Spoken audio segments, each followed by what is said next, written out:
صراطا مستقيما صراط الذين أنعمت عليهم غير المغضوب عليهم ولا الضالين آمين. إن الله وملائكته يصلون على النبي يا أيها الذين آمنوا صلوا عليه وسلموا تسليما. يا نبي سلام عليك، يا رسول سلام عليك، يا حبيب سلام عليك، صلوات الله عليك. أنت شمس أنت بدر أنت نور فوق نوري أنت إكسير وغالي أنت مصباح الصدور. يا نبي سلام عليك، يا رسول سلام عليك، يا حبيب سلام عليك، صلوات الله عليك.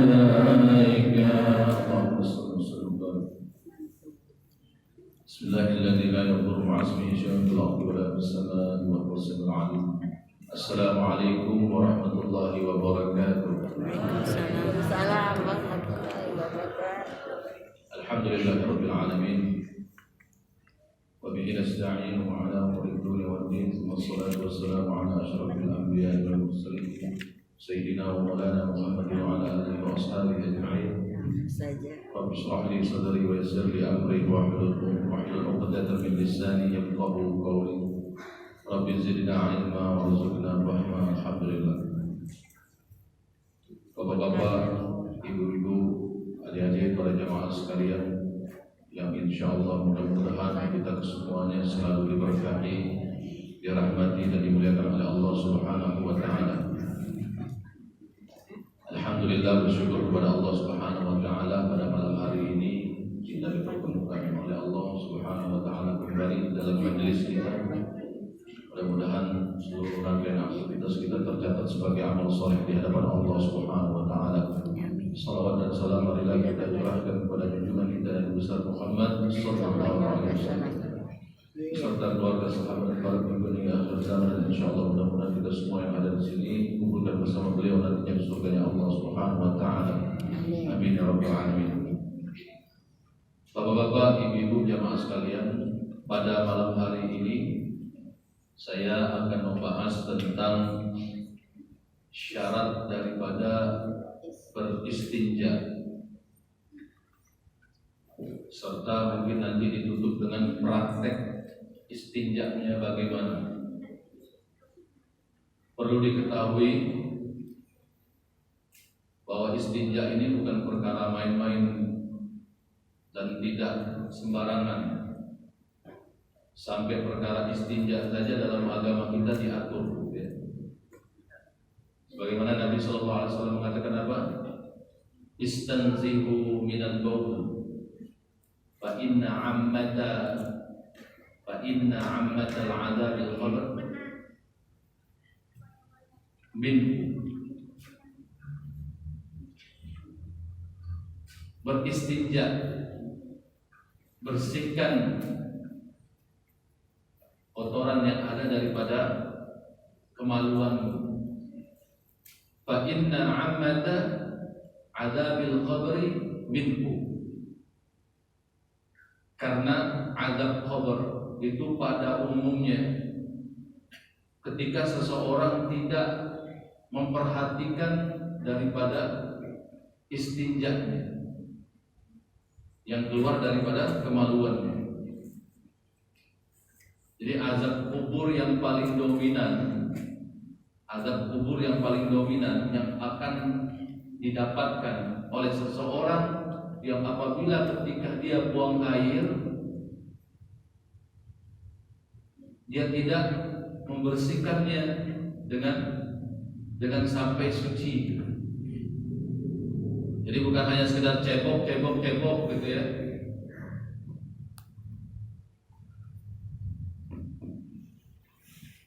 Karena istinja ini diatur dari segi alatnya juga diatur. Selama ini kalau kita habis buang air ya sudah cebok selesai gitu kan. Nah, itu. Ada teman saya ngajar.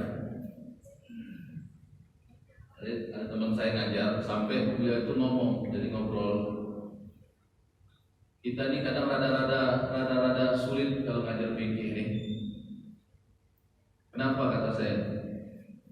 Kita ini mengajar sesuai dengan apa yang kita pelajari dari guru-guru kita, dan sudah pasti mereka dapatkan dari para ulama-ulama terdahulu secara sanad mata rantai keilmuan.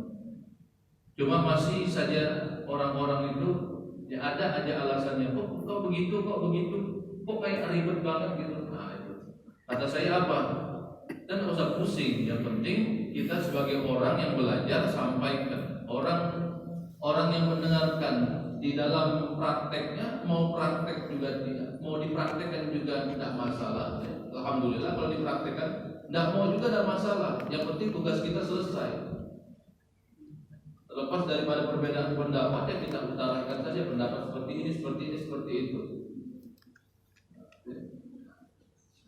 Jadi tidak perlu pusing. Dan juga Bapak Ibu ketika sudah mendapatkan ilmu seperti ini, wajib menyampaikan kepada orang yang tidak tahu, minimal kepada keluarganya.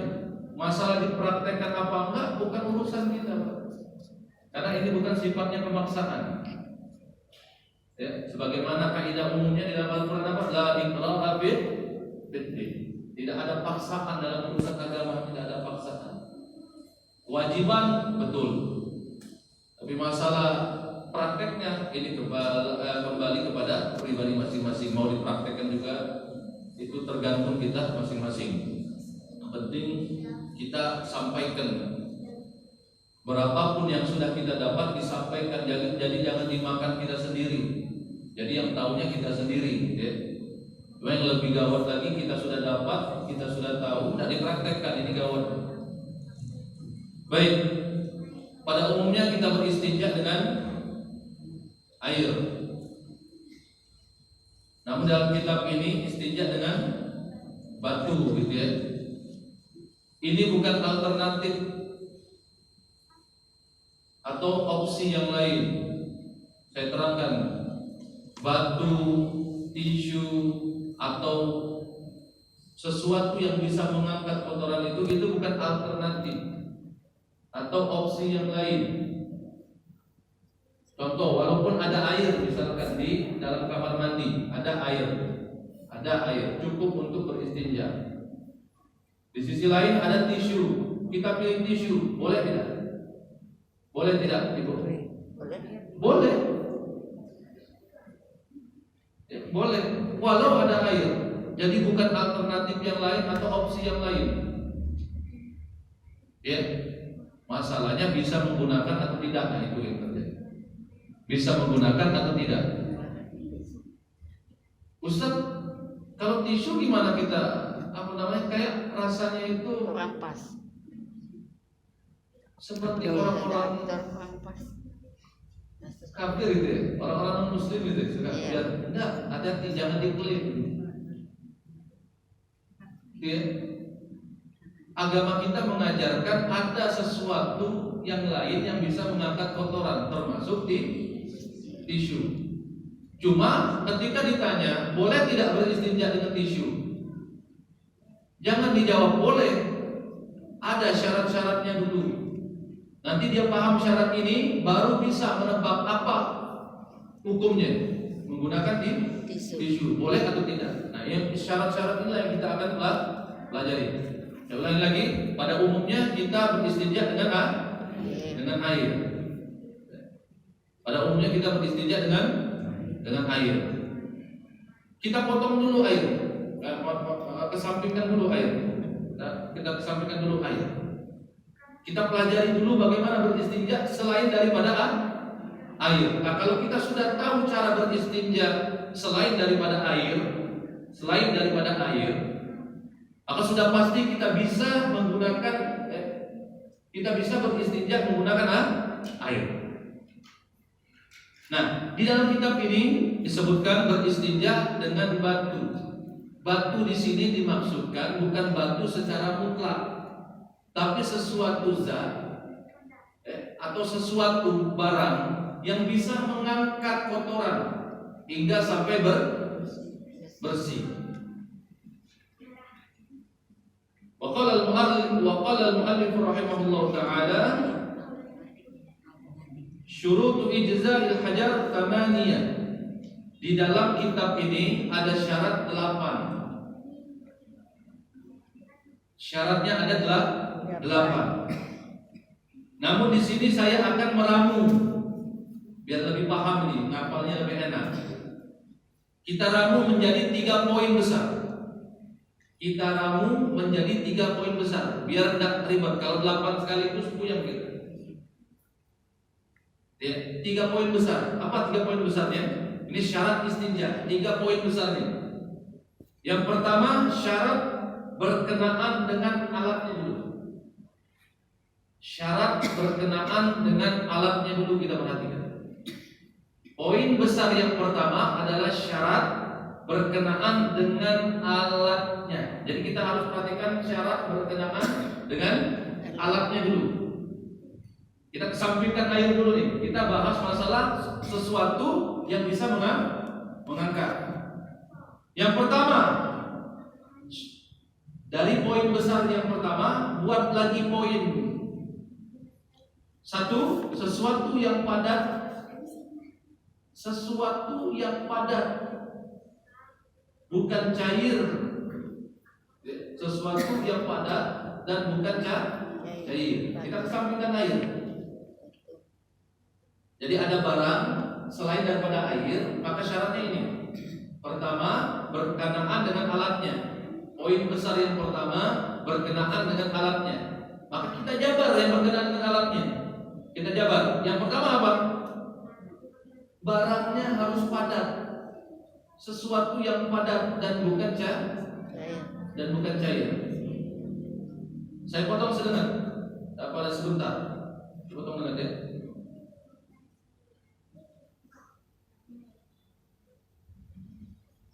Kalau kita beristinja, saya potong sebentar. Beristinja, maka boleh kita menggunakan sekaligus sesuatu, dua hal, dua barang yang berbeda zatnya. Misal jalan depan kubul, kemaluan depan kita menggunakan air. Kita bersihkan menggunakan air. Belakang menggunakan tisu. Boleh tidak? Boleh. Tadi kata saya apa? Selain daripada air bukan alternatif. Maka semuanya boleh dipakai kalau tidak repot. Ya. Kenapa ini bukan alternatif? Karena sama kedudukannya. Sama-sama mengangkat najis. Jadi di suatu waktu kalau keadaannya memang tidak ada air, maka gunakan yang kita pelajari ini. Tidak ada air, misalkan di jalan kita mau buang air, tidak ada air, cuma adanya benda yang padat. Apa saja, terserah benda yang padat dan bukan cair. Yang cair juga tidak ada, airnya tidak ada, tidak ketemu. Ada air, cuma untuk kemaslahatan diri kita, untuk minum. Mau buang air, aja agak mikir dikit, mungkin kayak hutan-hutan kecil gitu.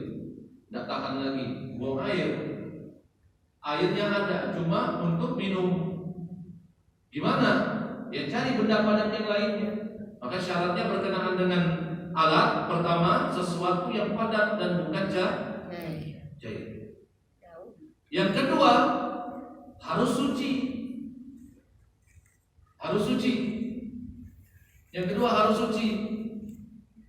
Bendanya harus suci. Misal kita ambil batu, bendanya harus suci.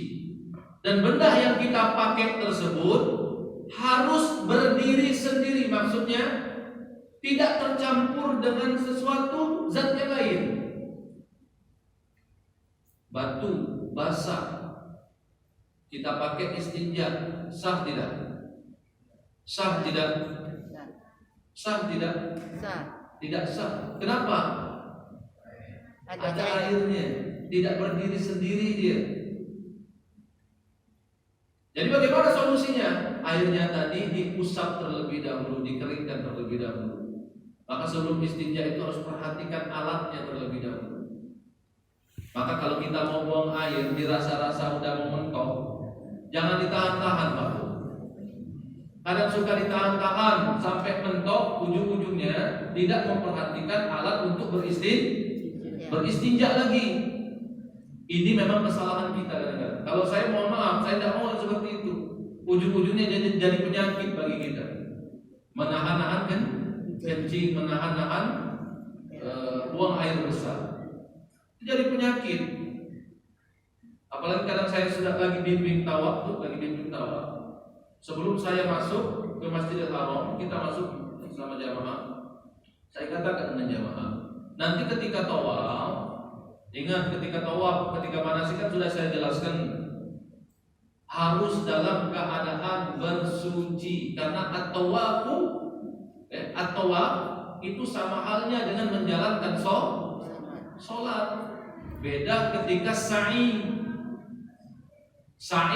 batal wudunya, ada masalah, terus sah sa'i. Tapi kalau tawaf 7 keliling, ada salah satu putarannya batal, maka wajib bertoharoh kembali, bersuci kembali. Dan jangan takut-takut kalau misalkan lagi tawaf, ada yang buang angin, ada yang mau buang air kecil, atau sebaliknya buang air besar gitu. Silakan izin. Tadi berhenti di putaran yang mana? Di putaran yang ketiga. Nanti diulang di putaran yang ketiga, atau di putaran yang kelima dia berhenti. Nanti diulang di putaran yang kelima. Tinggal selesaikan saja, tinggal rampungkan saja. Kenapa? Jangan sampai kita menahan penyakit. Jangan sampai. Yang ketiga harus kering. Tadi kata saya harus kering, benda padatnya tadi Pak. Tisu, benda padat tidak. Kertas, benda padat tidak. Apalagi bongkahan batu dari tanah. Jadi mengeras jadi bongkahan. Benda padat tidak. Benda padat. Tapi kalau basah, maka jangan salah paham ibu-ibu nih. Itu tisu basah tidak bisa untuk beristinja. Kenapa? Dua zat bergabung. Maka kata saya begini dengan istri saya, mau istinjakan bayi, anak saya kecil itu, pakailah tisu yang kering dulu. Ini solusi, Pak. Pakai tisu kering dulu. Ya, pakai tisu kering dulu. Baru setelah itu pakai tisu basah. Jelas? Lah. Tapi masih kecil Ustaz, tidak apa-apa, tidak masalah. Dari kecil kita sudah ajarkan istinja. Tidak wajib memang bagi dia. Tapi dari kecil kita usahakan anak kita selalu kita sucikan. Anak kita selalu kita sucikan. Yang keempat, sesuatu tersebut bisa mengangkat. Jadi batunya dilihat dulu Pak. Batunya yang bisa mengangkat kotoran tersebut. Artinya dia tidak licin. Kalau licin, gimana bisa mengangkat kotoran? Apalagi habis buang air besar. Contoh batu cincin. Tidak ada batu lain, pakai batu cincin atau kelereng yang licin gitu ya, atau beling yang licin. Benda padat semua itu. Jadi ambillah sesuatu yang bisa mengangkat. Tisu mengangkat, kertas mengangkat. Yang kelima, benda tersebut tidak terhormat. Maksudnya apa? Yang bukan menjadi keperluan kita atau kebiasaan kita. Seperti contoh, kita mau istinja dengan benda yang padat, tapi bendanya terhormat. Seperti apa? Roti. Roti padat nggak bendanya? Padat. Oke. Tapi tidak tercampur air, Ustaz. Iya, tapi terhormat bendanya. Karena ini bisa kita konsumsi. Jadi benda yang tidak terhormat, artinya yang tidak kita konsumsi. Itu poin besar yang pertama dengan rinciannya. Poin besar yang kedua berkenaan dengan teknisnya. Poin besar yang kedua berkenaan dengan teknisnya. Apa teknis? Caranya ya. Yang pertama, caranya. Yang pertama, dari poin besar yang kedua ini. Pertama, minimal menggunakan alat tersebut dengan 3 kali atau 3 benda yang sama, ya, 3 benda yang sama. Misalkan menggunakan batu, berarti menggunakan 3 batu, minimal 3 batu. Terserah mau ukuran apa.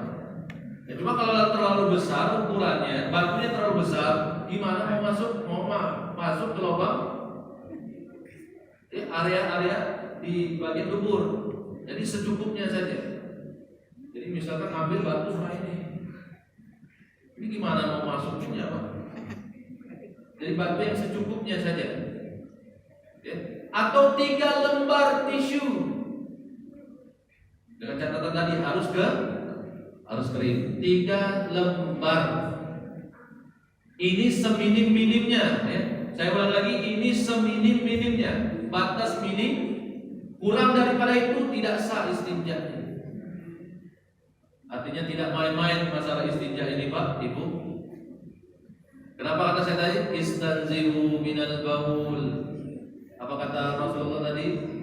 Benar-benarlah, bersihkanlah, sucikanlah bekas daripada air kencingmu. Fa inna ammata adzabil qabri minhu.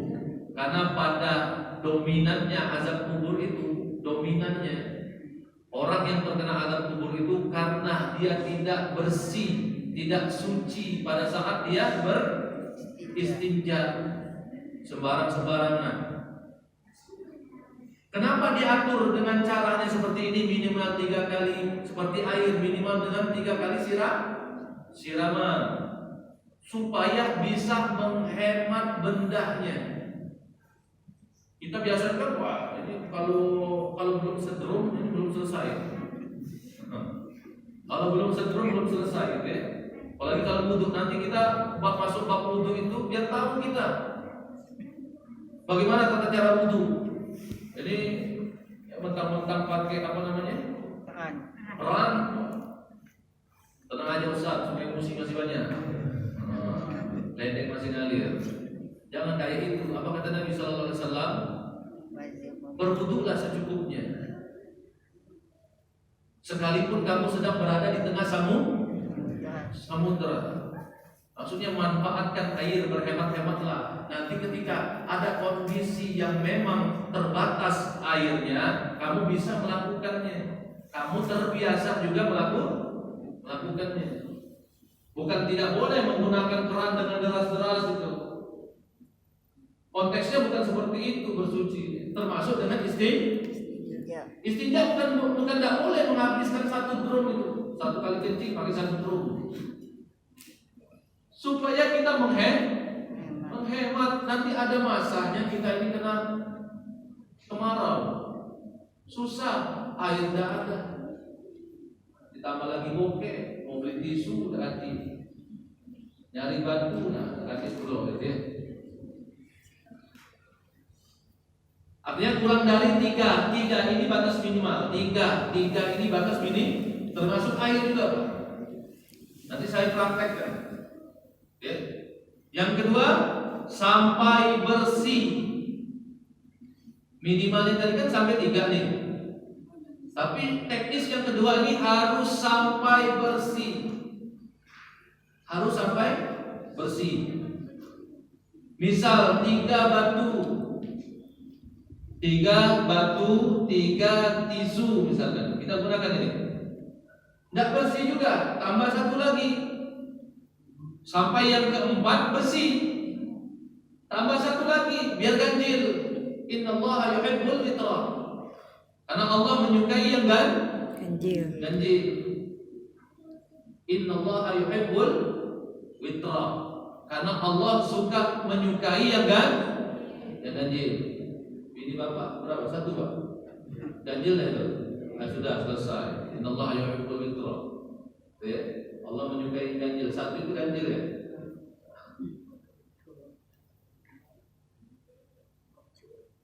Karena kalau dia belum bersih, misal 3 kali. Jadi jangan harus fokus ini. Jangan sampai minimal 3 kali tapi belum bersih, tidak sadar.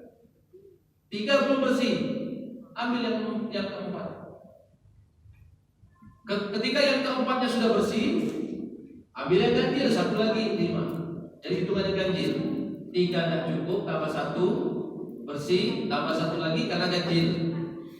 Ketika yang kelima tidak bersih juga, tambah 1 lagi 6. Yang ke-6 sudah bersih, tambah 1 lagi karena ganjil itu 7. Begitu juga dengan tisu Pak. Jadi jangan sampai menggunakan tisu Ibu. Orang-orang barat kan menggunakan tisu.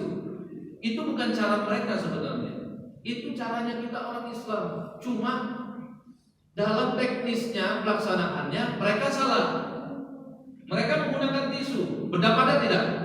Benda padat. Itu cara yang diajarkan oleh Nabi sebenarnya.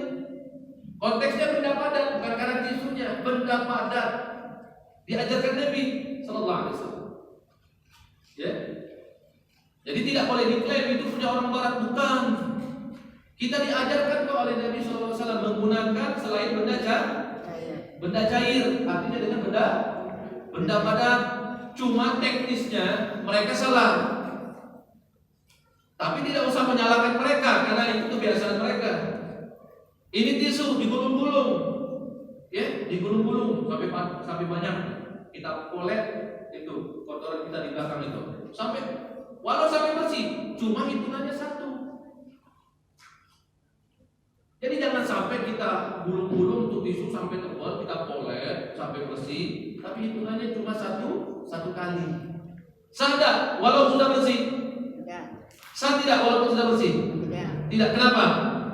Karena cuma 1 kali. Dan ini praktek yang dilakukan Nabi. Minimal 3 kali. Apalagi di dalam mazhab Syafi'i ini sangat ditekan sekali. Bahkan di dalam mazhab Imam Ahmad Ibn Hanbal wajib cara seperti ini. Tapi di dalam mazhab Syafi'i sangat ditekankan. Cuma rata-rata 4 mazhab ini mengatakan ini sangat penting. Cuma dalam mazhab Imam Ahmad itu, kalau mazhab Imam Ahmad itu apa namanya? Mazhab Hambali lebih apa lagi namanya? Lebih apa namanya? Sangat dipertegas, lebih keras lagi gitu ya. Kenapa ini tidak macam-macam? Karena nantinya ini masalahnya azab kubur, Pak. Ini masalahnya azab kubur. Ya.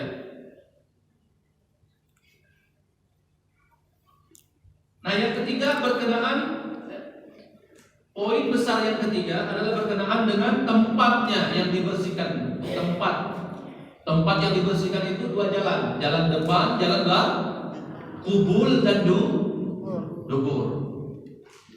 Ya.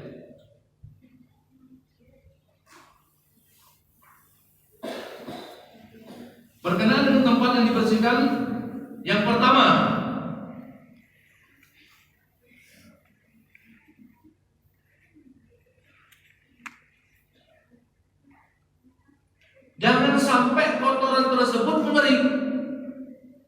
kita menggunakan benda padat. Jangan sampai kotoran itu sudah mulai mengering. Misal kita tunggu. Tisu sudah ada nih di toilet itu. Tisu sudah ada di toilet itu. Tapi kita tunggu sampai keras.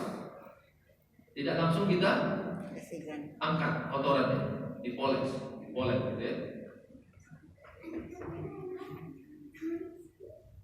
Jadi jangan sampai ditunda dulu. Jangan sampai ditunda baru dia mengering, baru kita angkat, poles dengan tisu tersebut. Kira-kira ada nggak yang habis buang air besar selesai gitu ya, ditunda dulu. Tunda dulu, dia tegak dulu gitu ya. Akhirnya kotorannya kemana? Kemana-mana. Jadi langsung ketika sudah selesai benar-benar yakin habis keluar, maka langsung diangkat. Ada tisu pakai tisu. Ada air pakai air. Gunakan dengan cara beristinja ini dulu. Nah, cara begini, ketika buang air, kan kita biasanya pakai sabun toh? Ya toh? Biasanya pakai sabun. Jangan sampai salah. Kita dianjurkan untuk beristinja dulu. Sampai bersih, benar-benar bersih, ya, sampai bersih. Dengan batas minimal 3 kali atau lebih sampai bersih. Baru kalau kita yakin benar-benar bersih, kita baru boleh menggunakan sabun. Ini kalau kita baru siram sekali, kotoran itu masih nempel itu. Saya tidak tahu kalau saya tidak lagi. Dulu baik, mungkin tidak tahu gitu ya. Saya dulu tidak tahu. Semenjak belajar, begini caranya. Istinja dulu, sudah sampai bersih, yakin zatnya kotoran itu sudah tidak ada lagi kotorannya. Maka mohon maaf. Di dalam mazhab kita Syafi'i, dalam mazhab lain juga diajarkan cara mengangkat kotoran bagian belakang. Itu dengan jari wasat, wusta, tengah. Jari tengah. Mohon maaf, ada orang yang menganjurkan seperti ini. Ini penghinaan namanya. Pak ya? Bil yusra, tangan kiri. Jadi ada tugasnya masing-masing. Tangan kanan untuk sesuatu yang terhormat, makan. Adik-adik yang masih pakai tangan kiri makan, belajar. Salah tidak pakai tangan kiri. Salah, cuma bertahap ya. Bertahap saja, pakai tangan kanan. Sesuatu yang terhormat menggunakan tangan kanan, sesuatu yang tidak terhormat menggunakan tangan kiri. Allah membuatnya seperti itu, ada hikmahnya. Kalau Allah tidak atur yang seperti ini melalui Rasulullah SAW, maka kita bebas saja menggunakan tangan kanan atau tangan kiri, kecuali kalau keadaan darurat. Misal tangan kirinya diamputasi, misal tangan kirinya habis kecelakaan, dijahit, luka. Ini keadaannya darurat, mau tidak mau pakai tangan kanan, tidak mungkin pakai kaki. Gimana caranya pakai kaki gitu? Mau cebok pakai kaki, gimana caranya? Otomatis pakai tangan. Jelas adik-adik? Cuma jangan kebalik, makan pakai tangan kiri, cebok pakai tangan kebalik ini. Ada yang seperti itu? Tidak ada. Jelas ya? Jadi langsung diangkat kotorannya. Yang ini berkaitan dengan tempatnya. Yang kedua, kotoran masih di wilayah itu, di tempatnya. Kotoran masih di tempatnya. Yang bisa diistinja, ya, yang bisa diistinja, kotoran yang berada di wilayah itu. Contoh di wilayah yang depan, kubul, kemaluan depan,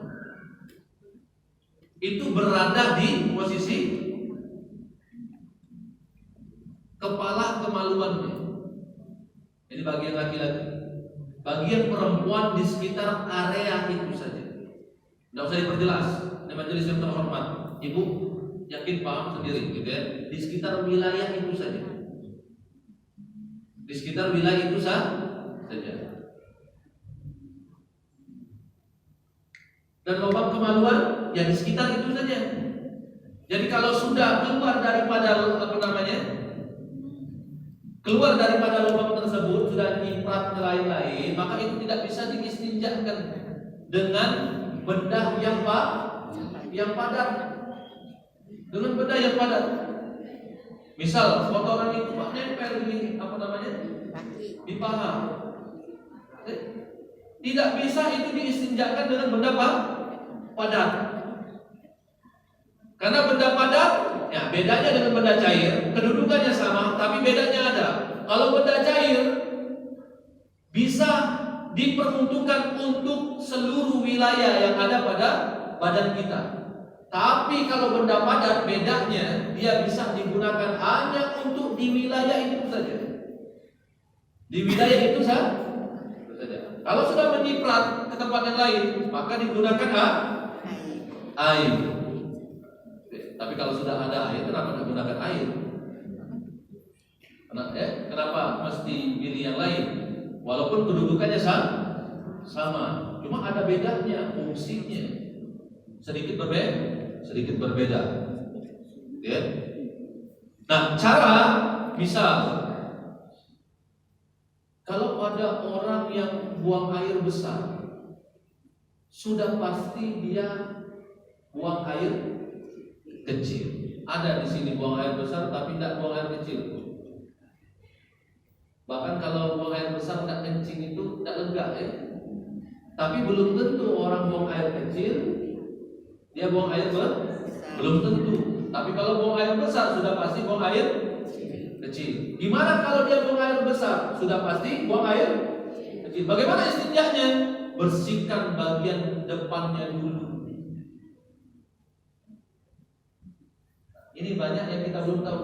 Bersihkan bagian depan dahulu. Yang kita harus kencing ini dulu. Baru kita bersihkan bagian belakang, Pak. Itu urutannya. Urutannya seperti itu. Bagian depan bersihkan, setelah dibersihkan minimal 3 kali sampai bersih, tidak cukup 3 kali, terus sampai urutan ganjil 3, 5, 7 terusnya sampai bersih. Baru bagian belakang. Bagian belakang pun sama, cara membersihkannya juga sama seperti itu. Ya.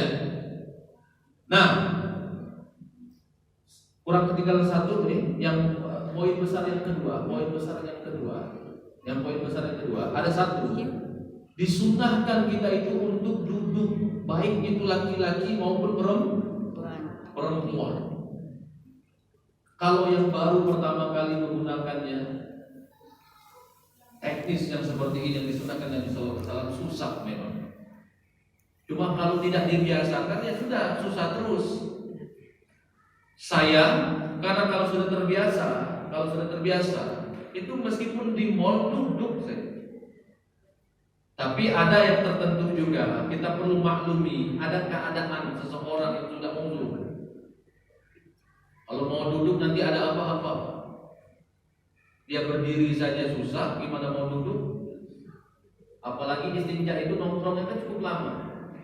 Duduknya istinja itu cukup lama. Berdiri saja susah, gimana duduk istinja? Maka boleh tidak dia sambil berdiri buang air? Boleh. Tidak diharamkan, cuma dimakruhkan. Bagi orang-orang yang mampu duduk, bagi orang-orang yang ada darurat seperti itu tidak dimakruhkan. Maka boleh dengan catatan dia sudah tahu bagaimana cara beristinja. Baik, sekarang kita praktekkan cara beristinja. Ya, cara beristinja duduk itu ada 2 macam. Ada yang seperti ini posisinya, ya. Jadi tumit 2 di sini. Dengan catatan, mohon maaf, pakaian yang bawah kita lepaskan. Karena tidak akan mungkin tidak dilepaskan kecuali kalau kita, mohon maaf, buang air kecil sambil berdiri. Kalau buka sedikit bagian depan, kalau ibu-ibu otomatis susah, perempuan susah. Kita laki-laki kalau mau duduk seperti ini, duduknya seperti ini. Ada dua macam, ada yang seperti ini, ada yang seperti ini. Otomatis bagian bawah ini dilepaskan, gitu ya, dilepaskan seperti ini. Jelas? Duduknya dulu seperti ini. Ya adik-adik, kalau kencing duduknya seperti ini, atau seperti ini ya, atau salah satu di antaranya diangkat seperti ini. Diangkat seperti ini. Ustaz, bagaimana kalau misalkan buang air kencingnya sudah dalam keadaan yang seenak kita aja dulu? Seenak kita aja dulu. Jadi biarkan dulu keluar selesai, nanti istinjanya baru seperti itu. Boleh. Seenaknya kita dulu, senyaman kita dulu. Kita senyamannya ini kencingnya berdiri nih. Oke. Berdiri. Sudah selesai keluar baru kita istinja. Artinya istinja ini sekaligus mengeluarkan sisa-sisanya. Cuma yang lebih bagus ketika kita buang air kecil, mulailah dari duduk seperti ini. Bagi yang mampu bagi yang mampu. Saya yakin ada bapak yang sudah tidak mampu lagi seperti ini. Jangan dipaksakan.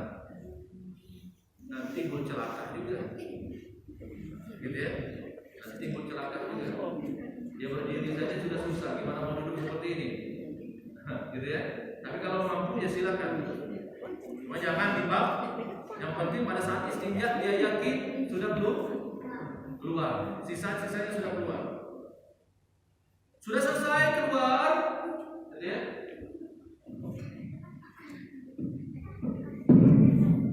Sudah selesai keluar. Maka kemaluannya, cara beristinjanya, jari sababa dengan jari wusta. Sababa dengan wusta. Apa sababa? Telunjuk. Sababa. Wusta jari ke tengah. Ya. Baik itu laki-laki maupun perempuan. Boleh tidak semuanya jari digunakan? Boleh. Jadi jangan ini cara Nabi. Tapi kalau mau menggunakan 5 jari silakan. Konteksnya yang penting terangkat kotorannya, suci kembali. Jadi jangan gara-gara saya mempraktek seperti ini, jadi dikatakan wajib, tidak. Ini disunahkan Nabi Sallallahu Alaihi Wasallam. Ya, jadi seperti itu ya. Dan posisi ini ya, mau ini yang diangkat atau seperti ini, atau diganti-ganti juga boleh. Betul. Atau yang kayak dari betul ini praktek ini. Diangkat seperti ini, baru ada prakteknya. Ingat, gunakan air secukupnya untuk mensucikan, mengangkat najis. Kalau buang air besar ya sudah otomatis kita begini. Ya, buang air besar otomatis kita seperti ini. Dan tampakannya juga tergantung kenyamanan kita. Saya kalau habis buang air besar Pak, saya angkat tumit saya. Jadi duduknya seperti ini. Biasanya kita nongkrong seperti ini. Nongkrong, tapaknya seperti ini.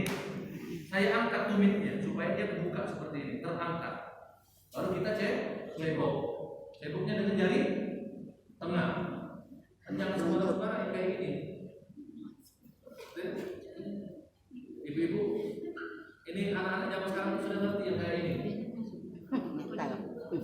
Nah, ini kan berapa kecil yang sudah tahu kalau ini jari digunakan untuk istinja jari tengah. Tapi bukan berarti tidak seluruh 5 jari ini tidak boleh. Boleh, silakan. Ini yang diajarkan Nabi SAW ketika mengangkat kotoran dari lubang dubur. Dari lubang dubur. Sekarang kita praktek jalan depan dulu karena kita habis buang air besar ini.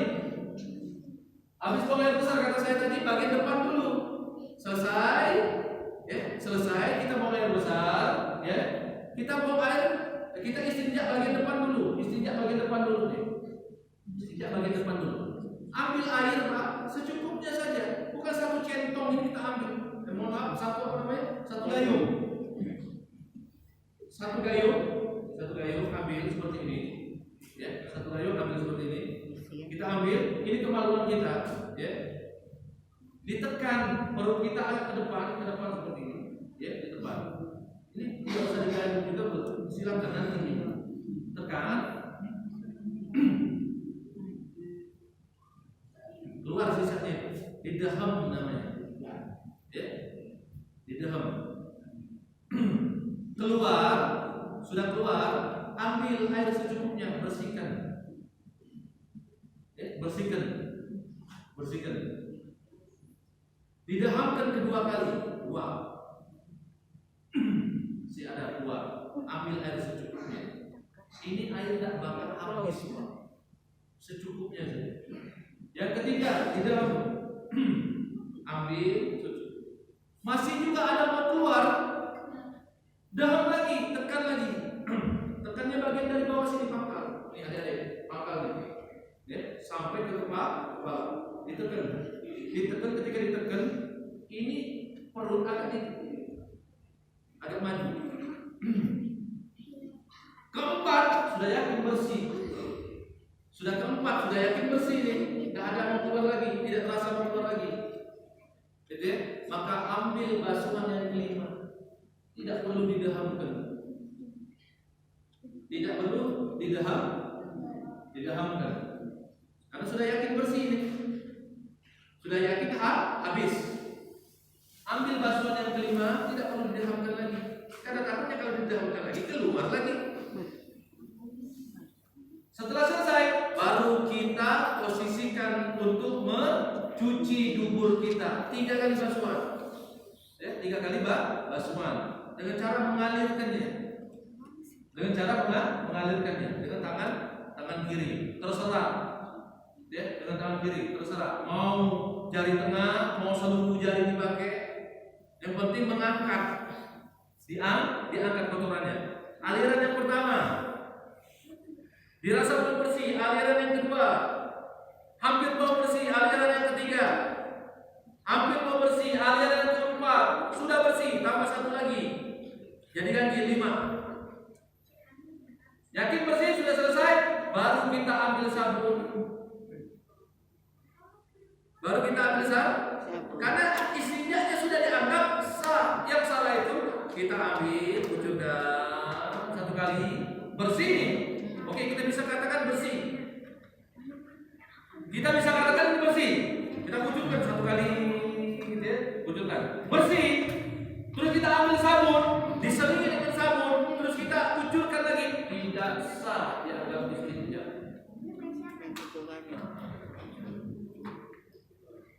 Tidak sah dianggap istinja. Nanti bau, Ustaz. Beda.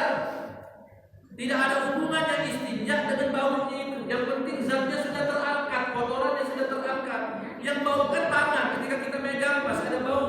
Maka bersihkan tangannya kalau bau. Tapi bukan berarti tidak boleh menggunakan sabun pada saat di duburnya. Cuma yang perlu dipraktekkan, beristinjaklah terlebih dahulu dengan benar, sesuai dengan batasnya, minimal 3 kali sampai dia betul-betul bersih. Minimal dengan 3 kali basuhan sampai dia benar-benar bersih. 3 kali tidak cukup, 4 tidak cukup, 5 tidak cukup, 6 tidak cukup, 7 sampai benar-benar minimal 3 kali. Saya ulangi, minimal 3 kali. Sudah benar-benar bersih, tidak ada lagi zatnya, baru kita gunakan sabun untuk mungkin menghilangi baunya. Sebenarnya itu dirasa di tangan kita. Karena tidak mesti kita, Ustaz ini bau, berarti ini masih bau. Kamu harus mau cium di sini. Kan yang bau kan ini kan bekas tadi. Zatnya kan sudah keangkat, kotorannya kan sudah keangkat. Jadi sisa baunya kan masih menempel di sini. Yang perlu dibersihkan dengan sabun yang ini. Istinjaknya sudah sah. Jadi jangan sampai salah. Kucurannya kita sekali, walaupun bersih, baru digunakan sabun, digunakan kucuran lagi, dan sah istinjanya. Kebiasaan kita kan seperti itu. Benar tidak? Nah, sekarang kalau sudah tahu belajar menggunakan ini, Nah, balik-balik lagi ini masalah pribadi kita masing-masing.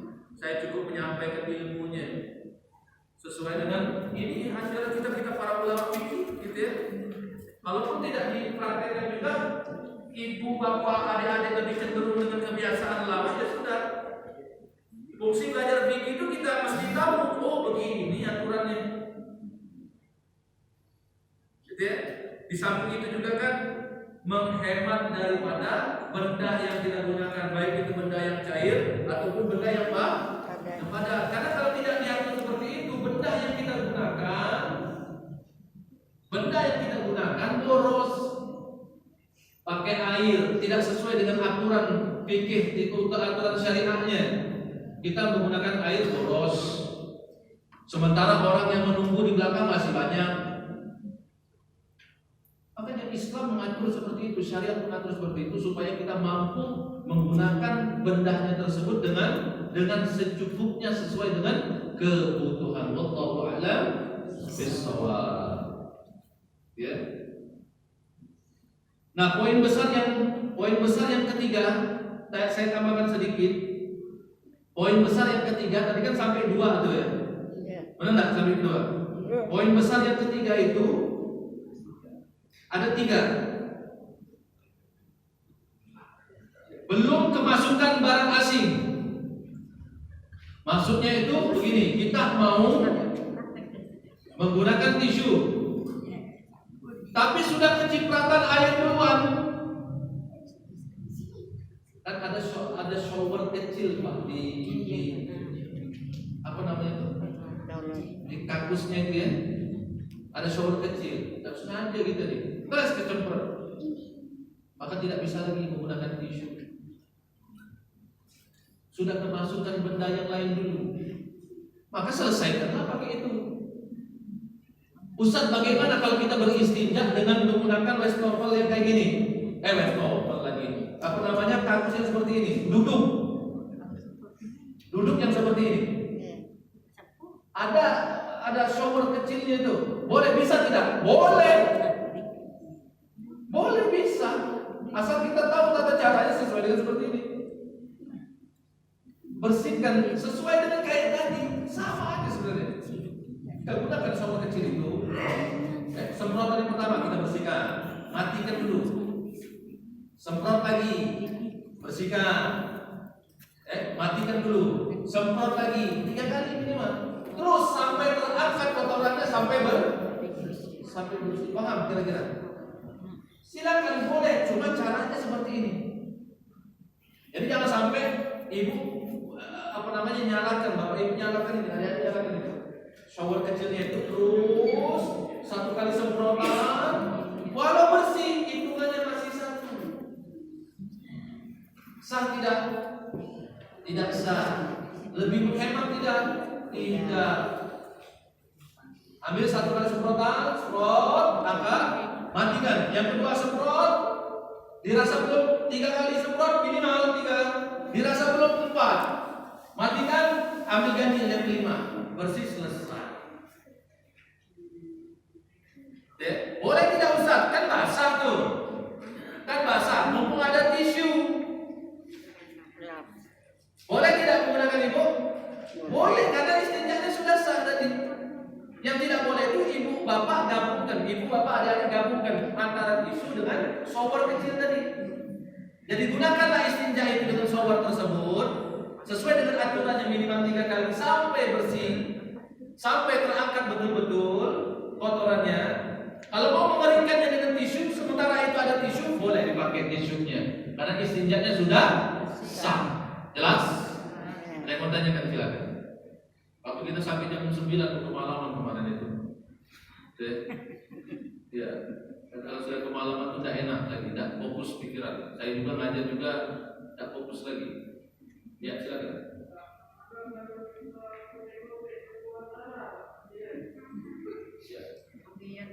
Putih-putih jangan putih kan? Tidak putih kan? Oh, gitu ya. Baik. Ya, bersihkan sampai bersih. Caranya, ya kalau dia keluar darah bersihkan. bersihkan terlebih dahulu. Darah itu kan najis. Darah itu kan najis. Bersihkan juga darahnya sampai betul-betul bersih.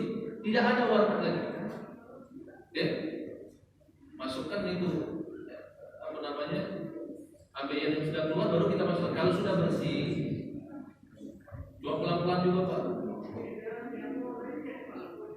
Iya, benar-benar. Ya, cuma pelan-pelan. Ini penyakit ambeien ini tidak sembarangan. Ya, bersihkan terlebih dahulu, ya, secukupnya. Baru kita masukkan ambeien.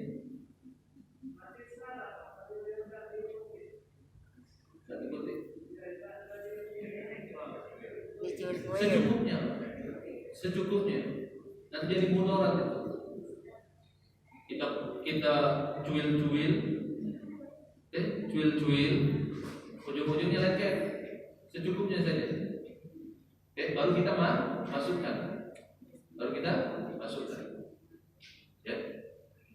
Kalau bisa disembuhkan, diobati gitu ya. Kalau ada yang seperti itu. Jujur saya ada. Rata-rata teman-teman ustadz yang lain itu ada Pak. Saya punya beberapa guru ambeien. Ya, beberapa guru saya termasuk tenang. Saya baru tenang. Jadi caranya secukupnya saja, bersihkan ambeiennya, secukupnya saja. Caranya begini.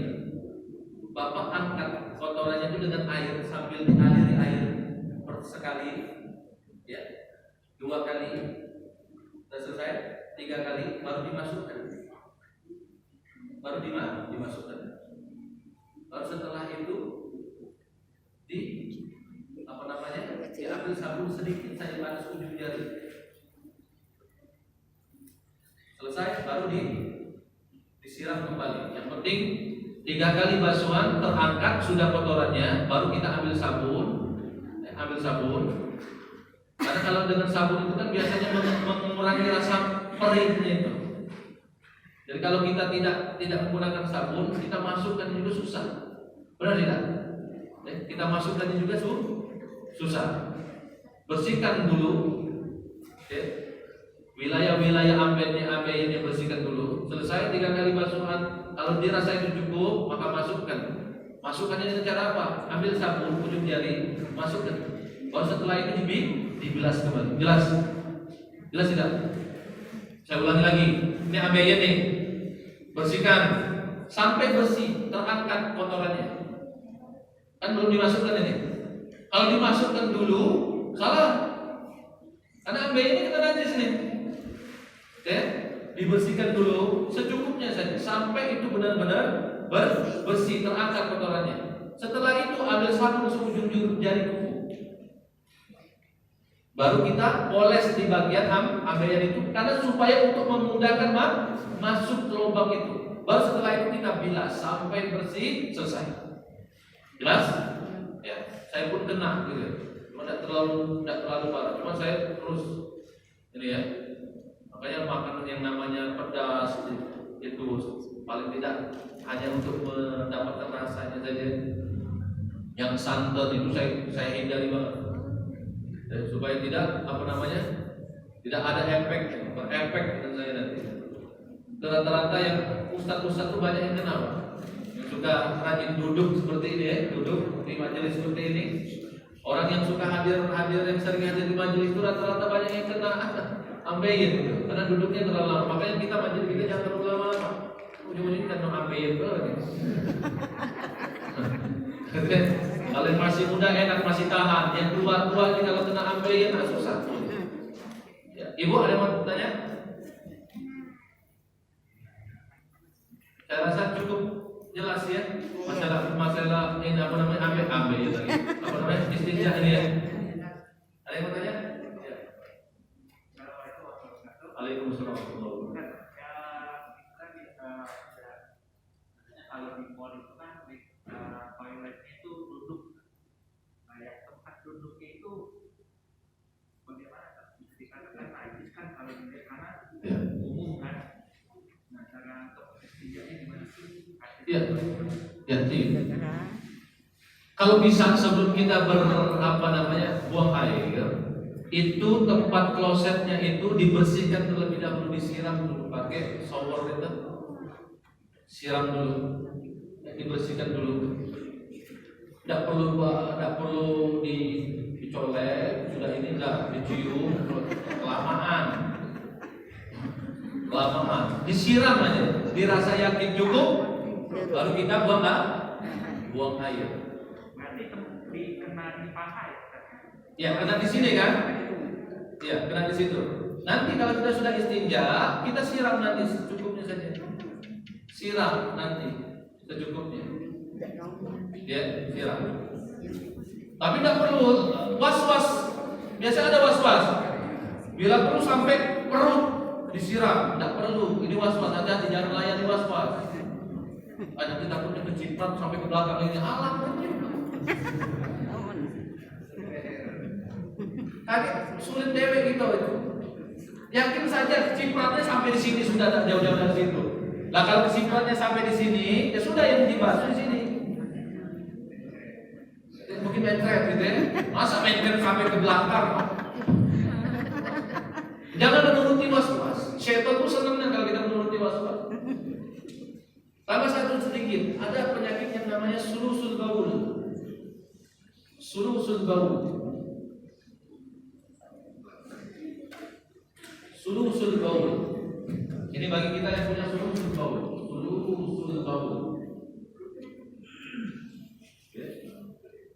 Sulusul baul. Sulusul baul. Penyakit ini terjadi kalau kita lagi sholat, mau ruku, Allahu Akbar, belum luar biasa. Sami Allahu liman hamidah keluar. Pernah tidak seperti itu? Ya, pernah tidak seperti itu? Ya. Lanjutkan saja sholat itu. Kalau paham ini, lanjutkan dulu sholatnya sampai selesai. Baru kita cek. Makanya kalau orang yang sudah terkena sulusul baul ini rata-rata di 30 tahun ke atas. Umur 30 tahun ke atas kena sulusul baul. Ya, kena sulusul baul 30 tahun ke atas. Lanjutkan dulu sholatnya. Selesai baru kita cek. Makanya kalau kita yakin sudah kena sulusul baul, sudah sering kena sulusul baul, ini hebat saya. Bagi saya ini diajarkan oleh guru-guru saya. Kalau ada bisa supaya dia tidak mengenai, mohon maaf, pakaian dalam bawah kita, celana dalam maksudnya, tidak langsung kena, maka dilapisi dulu dengan seperti tisu. Jadi kalau misalkan kena, selesai sholat kita buka tisu itu, ada tidak? Kalau tidak ada, selesai sholat kita sudah sah. Makanya kata saya tadi, lanjutkan, hilangkan was-wasnya, tinggalkan was-wasnya. Kan kena misalkan dirasa, kita terasa, ini kecil bukan dalam hati kita. Sudah tinggalkan pertanyaan itu, tinggalkan was-was itu, tinggalkan, lanjutkan sholatnya. Nanti setelah selesai sholat, baru dilihat tisu tadi, ada tidak? Oh, tidak ada. Sudah selesai, kalau kita tidak perlu diulang. Tapi kalau ada, istinja dulu kita. Istinja dulu kita. Setelah istinja baru kita ulangi sholat kita. Kenapa? Yang kita rasakan pada saat kita sholat itu tertampak pada saat kita melihatnya di luar daripada sholat. Jadi jangan dibiarkan saja. Kita kan dirasa tadi pada saat sholat kaki keluar itu kecil bukan. Tapi tidak usah dilayani pertanyaan itu, was-was tadi. Hati-hati. Kalau memang dirasa itu ketika dilihat tisu itu basah, kita istinja, kita ulangi sholatnya. Pas kita ulangi lagi sholatnya yang kedua, Pak, ulang lagi, nggak usah diulangi lagi, sah sholatnya. Cukup sekali itu saja. Nah kalau itu terus, ulang lagi, ini lagi istinja lagi, ulang lagi sholatnya, repot. Cukup satu kali saja kalau terjadi sholatnya. Itu sudah penyakit namanya. Penyakit baul, penyakit gan. Itu di atas umur 30 tahun. Yang paling rentan itu di atas umur 45 tahun ke atas, Pak. 45 tahun ke atas. Saya mohon maaf, ini jangan jorok-jorokan ini. Ini majelis terhormat. Di atas umur 30 tahun, di bawah umur 45 tahun, kena sul-sul baul. Kena sul-sul baul. Ada beberapa kemungkinan. Yang pertama kemungkinannya dia suka nahan kencing. Ini di bawah umur 45 tahun, di atas umur 30. Kemungkinan yang pertama suka nahan kencing. Boleh tanya dengan ahlinya, dokter. Suka nahan kencing, ujung-ujungnya kayak gitu. Yang kedua, mohon maaf, suka masturbasi bagi perempuan, suka onani bagi laki-laki. Orang yang suka onani, suka masturbasi, mohon maaf, rentan kena sul-sul baul. Makanya agama kita mengharamkan masturbasi, mengharamkan onani. Anak-anak belum tahu, jangan saya jelaskan. Bapak-bapak, ibu-ibu sudah tahu, sudah paham. Pokoknya apa itu masturbasi, apa itu onani. Saya tidak perlu menjelaskan di majelis yang terhormat. Jangan sampai Allah cabut keberkahannya. Oke? Maka hindarilah, wahai saudara-saudara sekalian yang masih di bawah umur 45 tahun. Di bawah umur 45 tahun, di atas umur 30 tahun, pekerjaannya seperti ini. Menahan kencing.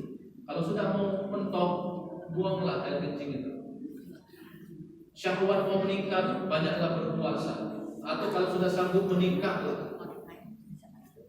Maka perempuan juga jangan mohon maaf. Sebagai perempuan yang sudah siap menikah, jangan suka banyak-banyak milih. Sehingga mempersulit laki-laki untuk menikahi. Laki-laki juga harus punya otak. Kalau mau menikahi anak orang juga harus bermodal, bukan modal dengkul. Aku cinta kamu, proyek lah itu. Modal cinta lah itu. Nah, sekelas Nabi itu berapa? 30 wanita. Sekelas Nabi, cuma kan tak perlu kita turut itu. Susah. Takaran 7 miliar duit. Ada modal pokoknya. Itu sebagai penghormatan untuk meminang perempuan, untuk menghindari penyakit sul-sul baul itu. Ada itu rentan di atas umur 30 tahun. Cuma di bawah umur 45 tahun, di atas umur 30 tahun itu rata-rata karena gara-gara menahan kencing. Yang kedua suka onani bagi laki-laki, bagi perempuan suka masturbasi. Loh, perempuan juga bisa Ustaz. Kenapa bisa masturbasi itu? Syahwatnya berlebihan. Makanya perempuan itu ketika dia lahir, bagi perempuan dianjurkan, disunahkan oleh Nabi sebagai penghormatan bagi dia, disunat. Ini katanya sudah tidak diperbolehkan lagi gitu. Kabar ini Pak, ini saya ada jemaah nanya. Apa perempuan itu harus bersunat? Tidak harus, tapi sebagai penghormatan bagi dia supaya syahwatnya tidak berlebihan. Kenapa ada wanita yang syahwatnya suka berlebihan, nanti ketika dia menikah dia tidak cukup dengan suaminya. Akhirnya ujung-ujungnya dia selingkuh karena untuk memuasai nafsu. Kenapa? Sedari kecil dia tidak diambil itunya, mohon maaf. Ya, paham sendiri. Ada daging yang berlebihan itu Pak, dipotong sedikit, dicuil sedikit. Makanya anak saya itu di hari yang ke-7, anak perempuan saya disunat dikit. Itu sunnah Nabi SAW sebagai penghormatan bagi perempuan supaya syahwatnya tidak berlebihan. Kalau dia berlebihan jadi jablay lagi. Ujung-ujungnya jadi jablay. Dia apalagi tinggal suami dalam waktu yang cukup lama nanti.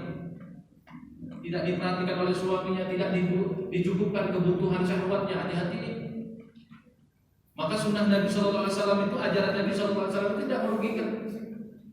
Kenapa perempuan disunat? Untuk menghormati dia, menghormati kehormatannya. Ya, sebelum umur 2 tahun silakan. Jadi punya bayi sebelum umur 2 tahun bagi perempuan sunat untuk mengurangi syahwatnya, diatur sekuatnya. Apalagi laki-laki. Wallahu a'lam. Ini saja Pak ya. Sudah lumayan larut. Sebatas ini dulu.